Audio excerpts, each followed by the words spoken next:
the Fifth Circuit of Appeals found that Texas's voter ID law violated the Voting Rights Act. But the appeals court disagreed with the lower court's finding that the law was purposefully discriminatory, finding only that it had a discriminatory effect against African Americans. But because they had adopted an effect standard, the Senate had, for the Voting Rights Act, that was enough to do away with Texas voter ID law. If Roberts' interpretation of Section 2 requiring intentional discrimination, not merely racially disparate effect, had prevailed in the 1980s, the country's strictest voter ID law would still be in effect. I hadn't even thought about that, and nobody asked about that in oral arguments. Effectively, what they're saying here, I'm so glad I read this article. The money shot was all the way in the end. If the Voting Rights Act gets constrained, as looks to be the case after this oral argument, it would kick the door open to widespread voting ID requirements, which would re-legitimize our voting process. And maybe indeed Democrats would never get elected again. Wouldn't that be interesting? I know I'm for all that. All right, I do have a news article to share with all of you from a decade ago on this topic of ending or modifying or reversing or changing the Voting Rights Act Section 2, which we just covered in such tremendous detail in the open access part of the show, just concluded. And this is from Chief Justice John Roberts, and they're talking about his decades-long crusade against the Voting Rights Act. Obviously, the liberals are going to lose on this decision in the absence of John Roberts. There's only 3 liberals, so they would need to convert 2. One of those would have to be John Roberts for sure. So if they can't convert him, they're done here. And let's take a look on what this article has to say. Of course, Politico is a far left organization, so they'll hate any threat to the political power of the Democrats, which this, obviously, any substantive dilution of the Voting Rights Act would do. All right, inside John Roberts' decades-long crusade against the Voting Rights Act. I know they're garbage. I'm reading them because they're garbage. This will be the most favorable take for the VRA we get and the most critical of John Roberts. John Glover Roberts, a 25-year-old graduate of Harvard Law School, arrived in Washington in early 1980. Harvard law professor Morton Horowitz describes Roberts as a conservative looking for a conservative ideology in American history, and he found that ideology in the nation's capital. First as a clerk for Supreme Court Justice William Rehnquist, and then as an influential aide in Ronald Reagan's Justice Department. I didn't know that, actually. At the time, Rehnquist and the Reagan administration were at the vanguard of a new conservative counter-revolution in the law, a legal backlash against the historic and liberal-leaning civil rights laws of the 60s. Just months before Roberts came to Washington, the Supreme Court had significantly limited the scope of the Voting Rights Act of 1965. As a young lawyer, Roberts eagerly took up the conservative cause, becoming a key foot soldier in the effort to preserve that decision and weaken the Voting Rights Act. It was a fight Roberts would continue decades later when he replaced Rehnquist as Chief Justice and authored the majority opinion in a landmark case gutting the Voting Rights Act in 2013, 50 years after the passage of the landmark civil rights law and 35 years after he first worked so hard to dismantle it. Roberts remains at the center of an impassioned debate about voting rights in America, one that shows no signs of ending anytime soon. The Supreme Court's initial weakening of the Voting Rights Act began in Mobile, Alabama. In 1925, 30 years before Rosa Parks declined to move to the back of a bus in Montgomery, Alabama. Did you know Rosa Parks owned a car, by the way? The leftist political theater never ends. John LaFleur, a 25-year-old postal worker in Mobile, refused to give up his seat on a segregated streetcar to a white man. A scuffle ensued and both men were arrested. The white man was promptly released while LaFleur remained in jail. The experience persuaded LaFleur to start a mobile chapter of the NAACP. We need the origin story, I guess, of the NAACP in Mobile, Alabama. 50 years later, LaFleur visited the law office of Vernon Crawford, Mobile's foremost black civil rights lawyer, and asked him to file a lawsuit challenging the structure of the city's governing commission and school board.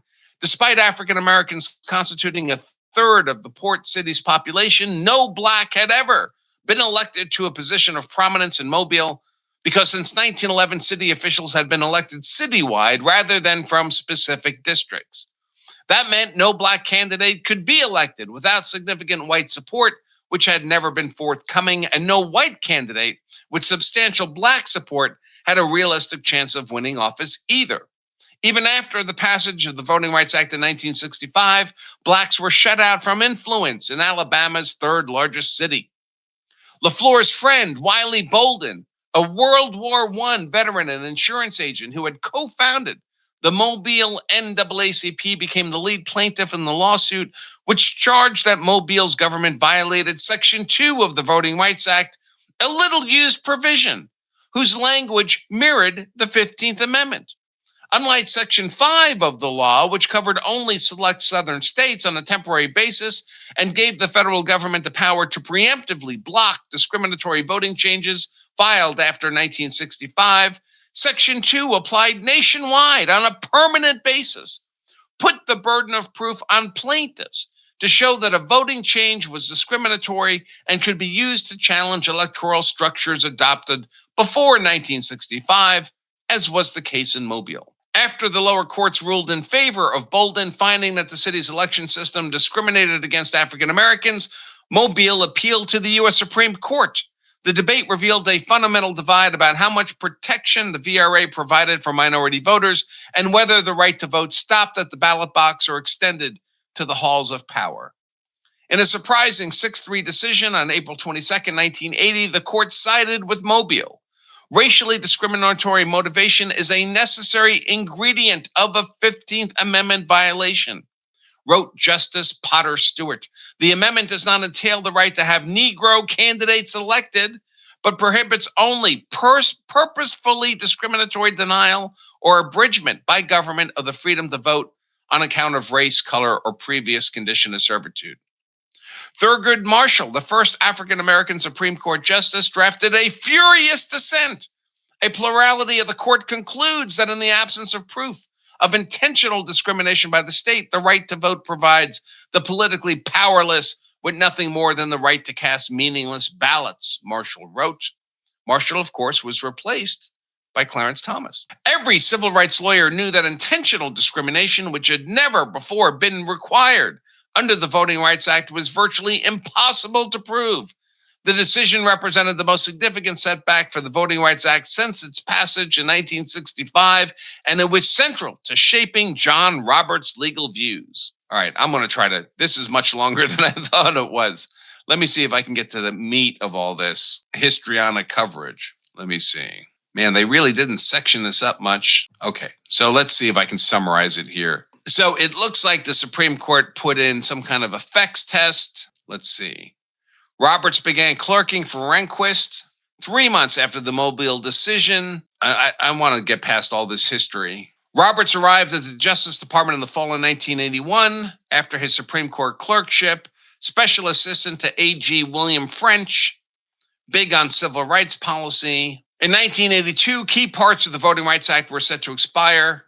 The House, which was still controlled by Democrats back in the day, held extensive hearings and voted to extend the Voting Rights Act for 10 years and reversed the Mobile decision by requiring plaintiffs to prove only the effects of voting discrimination, not the intent. Let's see. It looks like the effects test remained. On March 1st, 1982, following testimony, the Reagan administration won a major victory when the Senate Subcommittee on the Constitution passed a 10-year extension of the Voting Rights Act that preserved the Supreme Court's intent test for Section 2. Strom Thurmond appeared to be on the verge of killing the House bill. Senator Bob Dole of Kansas stepped in to broker a compromise. Of course, it would be Bob Dole, one of those, remember him? The John McCain of his day, the Mitt Romney of his day, ran for president. Dole advised Republicans to make the extra effort to erase the lingering image of our party as the cadre of the elite, the wealthy, the insensitive. Our job now is to demonstrate concern to blacks and others who doubt our sincerity. Dole adopted the House-backed effects test for Section 2 John Roberts was furious. There was no reason to change the permanent nationwide provisions of the Voting Rights Act from an intent test to a results test. The Senate passed the Dole Compromise on a vote of 85-8. The House passed the Senate bill. 5 days later, the extension lasted for 25 years, 3.5 times longer than the 1975 reauthorization of the Voting Rights Act. The 1982 reauthorization facilitated a great increase in minority voting power. The number of successful Section 2 cases skyrocketed from 3 in 1981 to 175 in 1988. 4 years after the reauthorization, the Senate confirmed Rehnquist as Chief Justice on the Supreme Court. Immediately after his confirmation, the Senate unanimously confirmed the Court of Appeals Judge Antonin Scalia as Rehnquist's replacement as a regular justice on the court. In the span of 10 minutes, the Supreme Court shifted significantly to the right, a transformation that has lasted for decades. Thank God. Thank God. When now John Roberts is being subject to Senate confirmation, Senator Kennedy, still Ted Kennedy, I guess. Could that be? Was Ted Kennedy still with us? I'm just trying to find out on the Voting Rights Act whether you, John Roberts, have any problem at all and trouble at all in the terms of the constitutionality of the existing Voting Rights Act. Senator Kennedy asked. Roberts answered, the existing VRA, the constitutionality has been upheld. I don't have any issue with that. Okay, let's see. It looks, and then they feel he went waffly on that, I guess. But of course, circumstances change. Will you on the Supreme Court fairly apply the Voting Rights Act? Roberts answered, any issues that come up before me in the Voting Rights Act, I will confront those with an open mind, decide them after a full and fair consideration of the argument, in light of the precedents and in light of recognition of the critical role that the right to vote plays as preservative of all other rights. But it soon became clear that the Chief Justice's views on voting rights hadn't moderated since the Reagan years. Well, they just say they think he's hostile. If Roberts' interpretation of Section 2 requiring intentional discrimination had prevailed in the 1980s, the country's strictest voter ID law would still be in effect. Oh, so the fact that it changed allowed them to do away with voter ID law. How about that? How about that? Last week, this article writes, this is 2015, the Fifth Circuit of Appeals found that Texas's voter ID law violated the Voting Rights Act. But the appeals court disagreed with the lower court's finding that the law was purposefully discriminatory, finding only that it had a discriminatory effect against African Americans. But because they had adopted an effect standard, the Senate had, for the Voting Rights Act, that was enough to do away with Texas voter ID law. If Roberts' interpretation of Section 2 requiring intentional discrimination, not merely racially disparate effect, had prevailed in the 1980s, the country's strictest voter ID law would still be in effect. I hadn't even thought about that, and nobody asked about that in oral arguments. Effectively, what they're saying here, I'm so glad I read this article. The money shot was all the way in the end. If the Voting Rights Act gets constrained, as looks to be the case after this oral argument, it would kick the door open to widespread voting ID requirements, which would re-legitimize our voting process. And maybe indeed Democrats would never get elected again. Wouldn't that be interesting? I know I'm for all that.